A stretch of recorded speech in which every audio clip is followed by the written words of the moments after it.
God bless you and welcome to the show. I am your total health coach, Rakesha McMillan, and I am so thankful, so glad to have you with us on today. And I am super excited about this particular interview. I have a very special guest with me today by the name of Amy Walton. So, Amy, welcome to the show today. Thanks so much, Rakesha. I am so excited to be here with you. Our little chat leading up to this, your voice is just amazing. It's so soothing, and you just have already made me feel very comfortable and very much at home. So thank you. I am so glad to hear that. And that is my goal, my focus, just to make you feel welcome. So I'm so glad to hear that.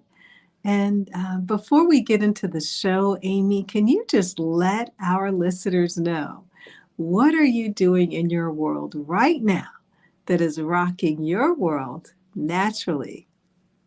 Naturally. There are a lot of things actually, but I think the biggest thing that's rocking my world right now is breath work and Mm. yoga. Um, because I am a certified holy yoga instructor, I'm a registered yoga teacher with Yoga Alliance. I teach a lot of yoga every week, Mm. and I come to my mat every day. If I'm stressed, I'll get on my mat to start out my morning. I meet God on my mat and just Mm. move and breathe in his presence. And I wish I had had in my toolbox years ago, I wish I had truly been aware of the power of breath and how Mm. breath calms us, but it can also energize us. Mm. And I have found recently just some things I've been navigating in my own life that just bringing my attention to the breath, just moving into some postures is so beneficial. It's just a big Mm. part of my life. Mhm. And I love how you said that, that you are intentional about thinking about your breath if Mm. it is in a stressful moment or a stressful time. So what does that actually do for you, Amy, when you really concentrate on the breath in the moment? What are some of those things that it really helps you to do?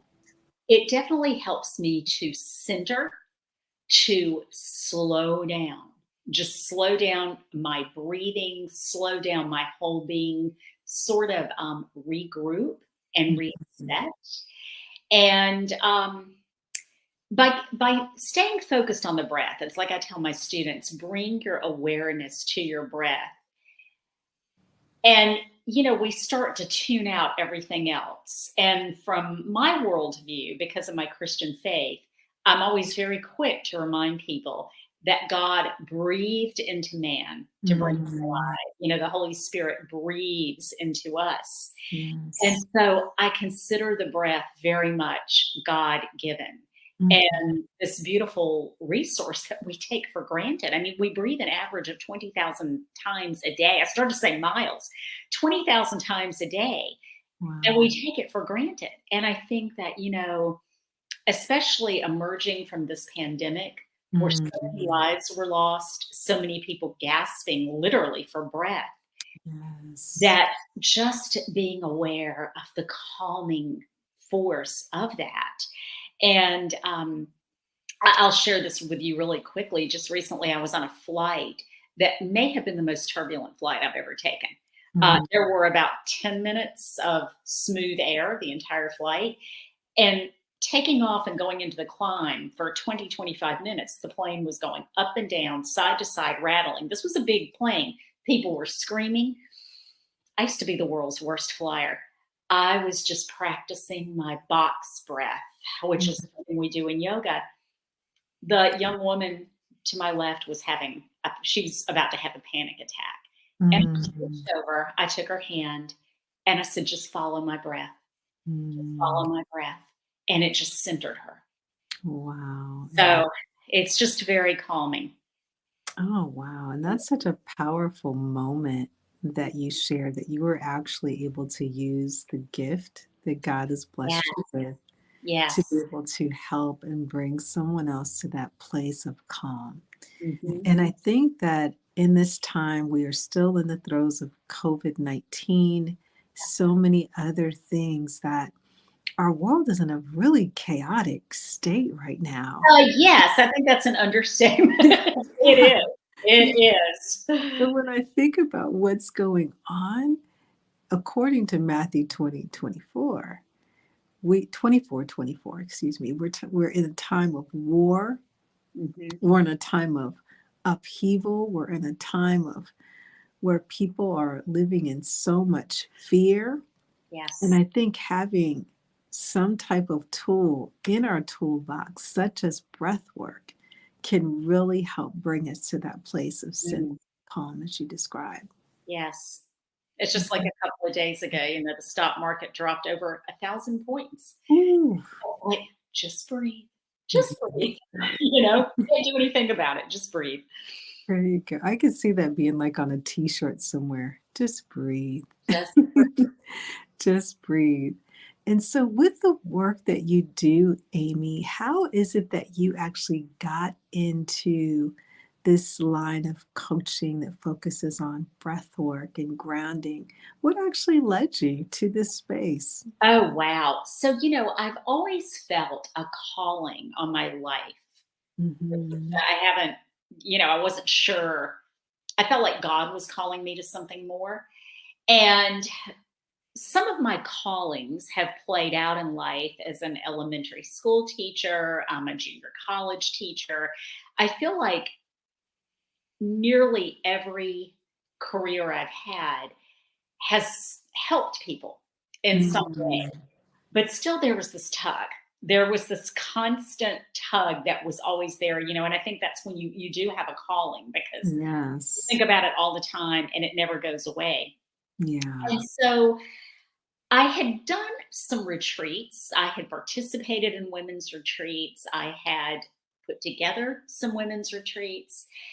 And I think about the opportunities I've had in my life that a lot of women weren't fortunate enough to have. I was a single mom for most of my kids' childhood. It's still a single mom because I lost my husband many years ago, and I think that sometimes we just get so caught up in our circumstances and so weighed down. Mm. And I'll never forget being in the grocery store one day after work, and this woman was pushing her cart down the aisle. And I've been chewing on a coaching program for a while. And she was pushing her cart down the aisle, and she just looked like she was bearing the weight of the world on her shoulders. I said hello to her. Mm. I smiled. And, she just looked up and she wasn't rude at all, but she just seemed so burdened. And I Mm. said to myself, I need to do this. And then, I think back, and I had told you this in some of the discussions we had leading up to this.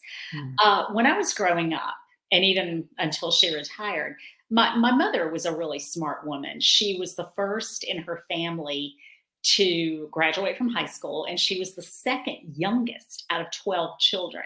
Mm. Only two of Wow. them finished high school. I still have her report cards, straight A student. She had a couple of clerical jobs when she got out of high school.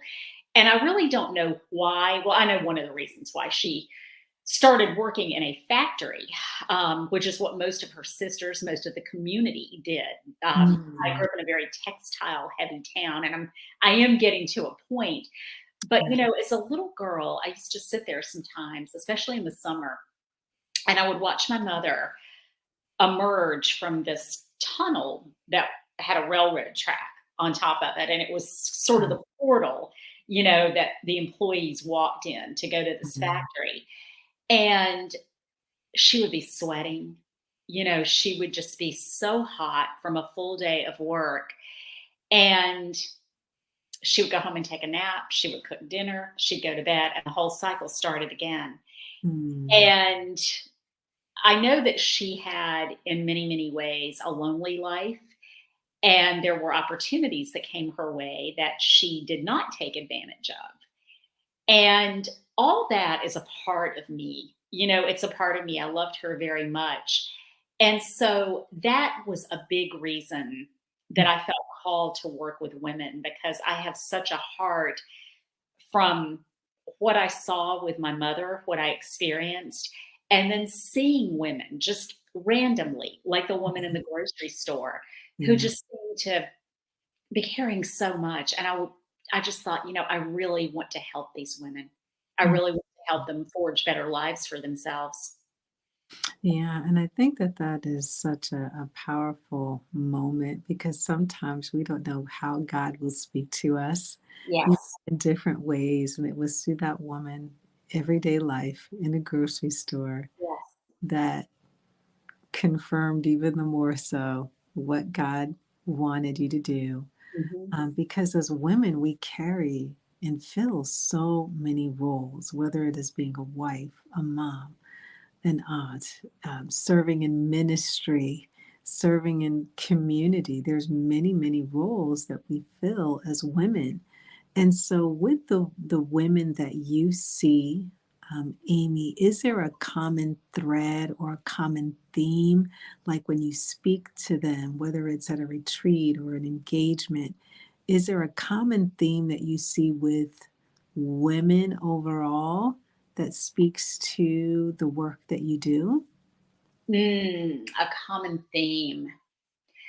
I think a lot of women are searching for richer lives. And I don't mean richer from a monetary view or Mhm. from a materialistic viewpoint, but they just want to have better lives for themselves. A lot of women I work with have unfulfilled dreams, they have unfulfilled Mhm. goals.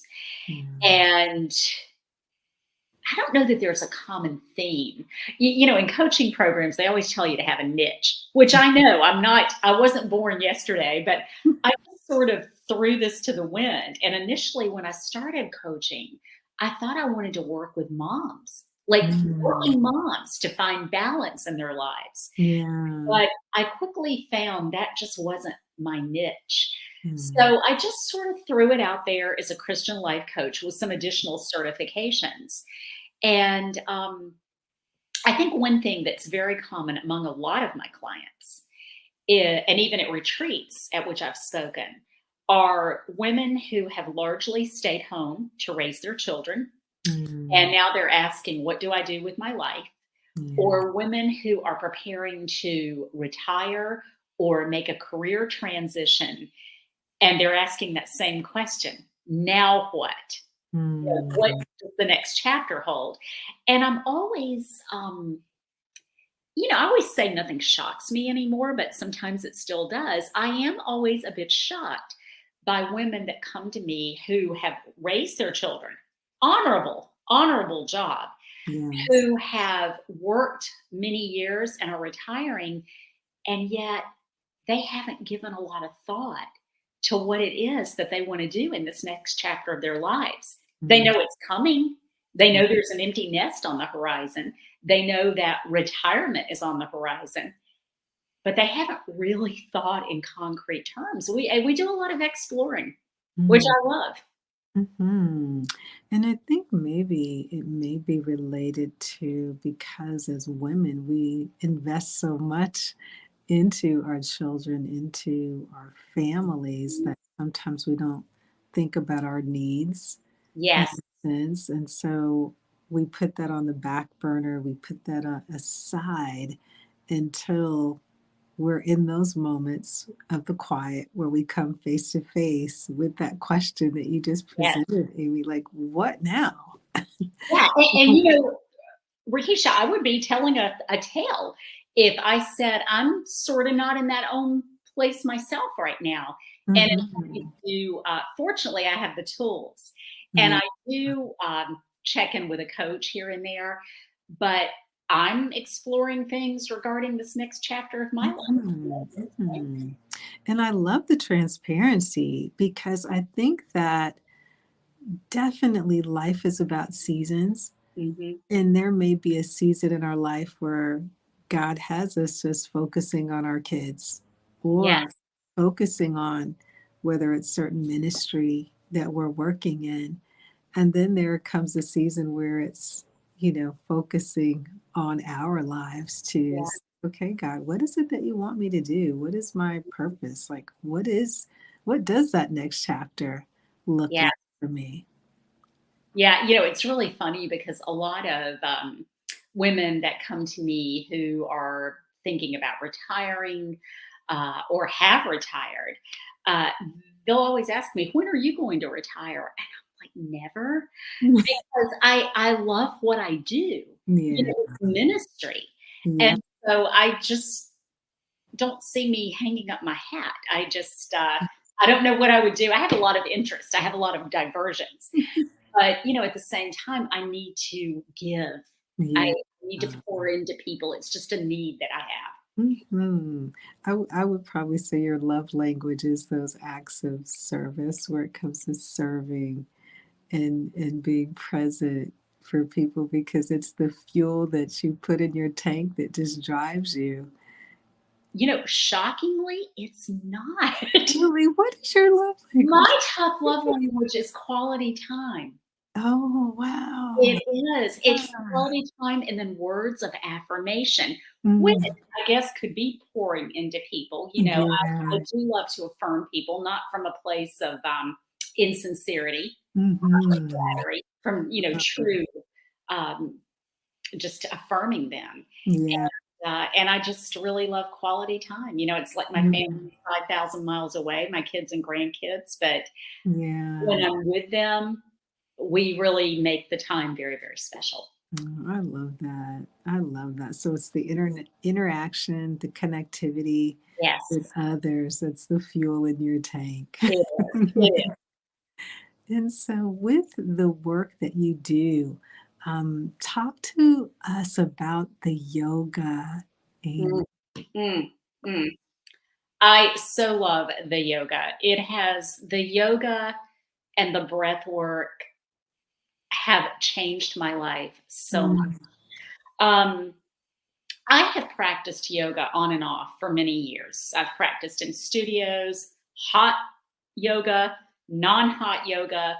I have followed videos over the years. I have, back in the early days before the internet, I would look at books, but I truly didn't know what I was doing. And mhm, so when everything shut down for COVID, I had really been thinking about teacher training. And everybody had to pivot to online training. And I thought, gosh, what am I going to do with all this time? I lost some coaching clients that just wanted to do in person, and I would not do in person. mm, Um, and I saw this opportunity to go through teacher training.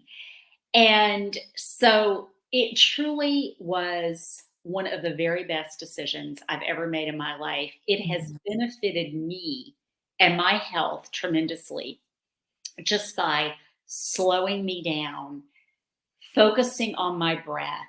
I have a whole new attitude. And it was really important to me that my training came from a Christian yoga school um, mm, because I wanted to honor God through my movement, through my breath, through my being, through mhm, His Word. And so I looked at a lot of different schools, traditional and Christian, and I settled on Holy Yoga Global, which is a global ministry. And I'm actually an ambassador for them now. mm, And I just love how we build community in that ministry. I can go anywhere in the world. And if I have a holy yoga sister or brother, we will be like true sisters and brothers. mhm, And just to be able to lead people through a practice, mhm, being mindful of what a God given gift breath yeah, is, how we can use that God given breath as this powerful tool to calm us down, to center us, to energize us, how we can honor the Lord through the movement. In I guess it was Paul that wrote about presenting our bodies as living Yes. sacrifice, Yes. as Yes. our form of spiritual worship. Yeah. And just sitting before the Lord or lying there in your savasana, that last and most important posture, being in his presence. And whenever I lead my holy yoga classes, when the students are in that final posture, I Mhm. read scripture over them Yeah. according to the ancient method of Lectio Divina. So I read the same scripture passage 4 or 5 times, but I give them a different directive or question each time. And Hmm. then once I go through that, I hold space, 2 minutes of silence between each reading because, we hear God's voice in the silence. Yeah. And so it gives them time to really process what Mhm. they've heard and the question that I ask or the directive. Like one of the questions I typically ask is, what do you think God is asking of you in Yes. this? So I know that's a roundabout way. I can be long-winded, by the way. And but the yoga has just been so important to me. And I'm just shocked at the opportunities that have opened up to me. I guess I should say I'm shocked, but I'm not because I feel like I'm doing God's work. And Yeah. so I think, so many opportunities have opened. Mhm. No, and just really thinking and listening to, the method that you use. And I just, again, when I was praying about finding someone to talk about this subject, just connecting with you so much because it is a Christ-centered approach Mhm. to help someone to meditate on the scriptures and helping them to understand how that is connected to our breath. Yes. And so when women or people work with you, Amy, can you share some of the experiences or what they've told you about what this has been like for them? Oh my gosh, it's all positive. It's all positive. And typically at the end of a class, um, students they'll come up when I guide them out of their final posture and they come up into a seated position and I close us in prayer. They'll still keep their hands here and they'll be like, Mhm. oh my gosh, this was so wonderful. This was so wonderful. And the scriptures just really spoke to me today. Mm. And, I offer so many opportunities for praying in the silence of their hearts Yeah. throughout the practice. When Mhm. we're in a fold, for example, I may say, right here, offer God praise for something very specific that's already happened in your day today, just in the Mhm. silence of your hearts. Yeah. And people love that. I mean, believe me, in my classes, you have a lot of opportunities to pray, a lot. And I read a Mhm. lot of scripture over them. So Mhm. they're saturated in Yeah. the word. Yeah. And I'm always reminding them that their breath is God given. So there's no Mhm. emptying of the mind. There Yeah. is filling the mind with the word of God Mhm. in my yoga And classes. I think that's so good that you share it in that way, that filling them with the Word of God. Mhm. But Yes. it also a way, I'm thinking if someone's never experienced, holy yoga in this manner, to know that they can hear from God in such a way when you say that you meet God on the mat, Yes. like you really are meeting God on the You mat. are. You are. You just show up, it's like you don't have to get dressed up and go to church. Now, I'm not deterring people from going to church. I go to church myself every weekend and am involved in the lifeblood of that. But any day, you can just come to your mat. You can just be. You can just sit. You can lie. You can do some movement. You can just breathe. And Mhm. I even prescribe that for coaching clients. If they're Mm. stressed out, if they're Yes. grieving, just sit. Start with 5 minutes a day. Mhm. Focus on your breath. Don't have your phone near you. Don't play any background music. Find a very quiet spot and just be with God. Just be in God's presence. Mhm. Maybe focus on a word, Jesus, Mhm. holy, breath, something that has to do with their faith, and Yes. to just sit with that. Mhm. And so, for those individuals that may be watching or listening, Amy, that are thinking, I feel like this is something that I'd like to try, or I'd like to go deeper to learn more or experience holy yoga, Mhm. where would they be able to find you or connect with you? Oh gosh, well, they could go to my website, which is holygrounding.com. I have a yoga page on there, and they can also sign up for my newsletter on my website. I have a little freebie, a little guide, and you Mhm. get that guide and you sign up for my newsletter. They could also go to holyyoga.net, which is the homepage for Holy Yoga Global, and Mhm. find out all about us, our mission, the 4 pillars of Holy Yoga, and why we exist, and what we do, and what we offer. We Oh, also have a lot of free meditations. So if they go on that website, they can go to the tab that is Meditations Podcast, yeah. and they're all free. And just lie down on your yoga mat and just Mhm. get some word in you. Oh, I love that. So holygrounding.com is That's where me. they Yeah. can find Amy. For those of you that want to go deeper and just explore more with holy yoga.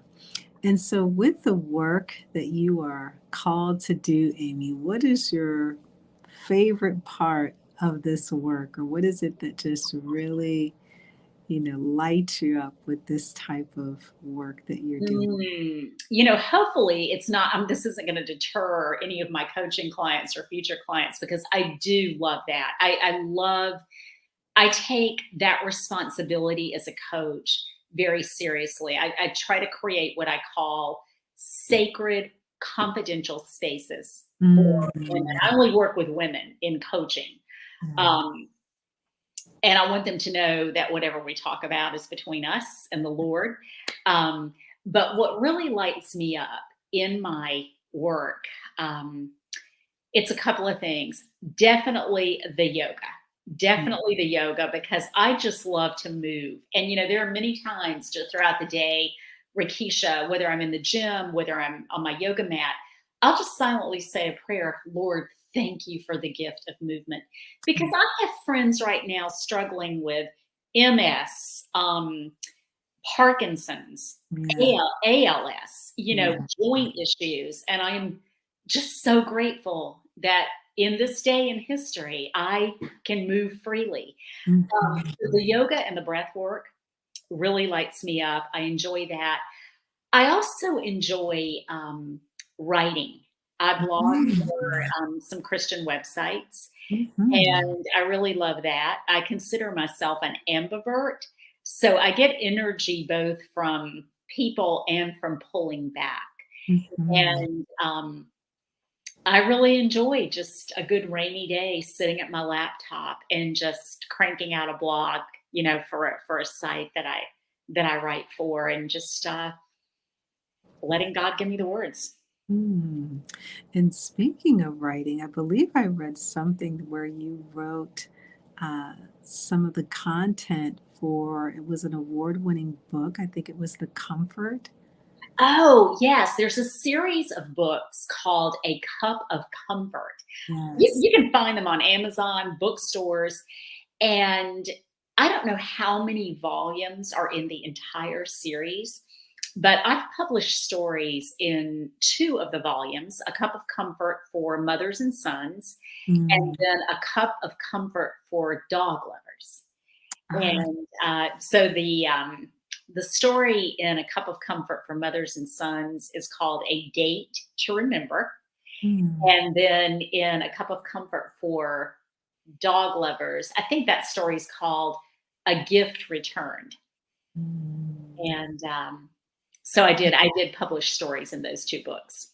Oh, wow. So wonderful. So the writing, the yoga, the grounding, these are the ways that you help yourself to remain centered as well, Amy? It is. And just like this morning, I facilitated a seminar on stress, dealing with stress Mhm. for a large group of employees in the Virginia Beach City Public Schools. I do a lot of these types of seminars, and part of it is because everybody's stressed. Yeah, Rakisha, it's yeah. just everything we're navigating these past several years. And so I enjoy the teacher in me because I started out in life as a public school teacher. I love teaching. So I get to teach yoga, and I get to go in here and there and present seminars. And it's not about me, it's not a performance. It's Yeah, about me sharing knowledge with them and sharing tools and resources. And that just lights me up. It just makes my day. Especially when people come up to me and say, "Oh my gosh, thank you so much. I so needed this. I'm going to take some of these suggestions." And so mhm. you're helping people. Oh, absolutely, absolutely. And if there was one thing that you would love for the women to know that are listening, is there one specific thing that you would want them to know, Amy? I think, gosh, one specific thing. There are a lot of things I would like for them to know, but do you mean just about themselves, about life in general? About life in general. Yeah. Well, and this goes along with what you do, Rakisha. Um, I would encourage them to really focus on their wellness, Yeah. body, mind, and spirit, because I just feel that so many people do not take care of themselves. And, a lot of people, they talk about healthcare, and in their mind, healthcare is going to a doctor. It's Right. going to get a checkup, which we all need. That's important. Going for this, going for that. But I always say true healthcare is what we do when we're not at the doctor. It's Yes. how we treat our bodies. It's how we feed our minds. It's how we feed our souls. That holistic approach to wellness. Yeah. And that is the big thing with me. I know that many years ago, my late husband and I owned a couple of gyms down in Georgia, and he was a semi-professional bodybuilder, among other things.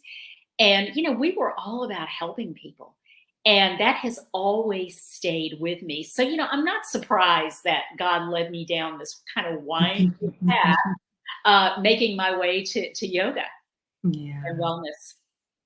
Oh, So my aim would be take care of yourself, yeah. nurture your whole health, body, Yeah. mind, spirit. Yes. And I love that you said that because I think we need more of it. We can never get too much of that as far No. as taking care of ourselves. And so I love the work that you're doing with, the holy grounding. You got my heart here, Amy, Ah, from one coach to another. And I just pray that God would continue to bless you and use you to touch and impact many more lives with the work that you are doing through the holy yoga.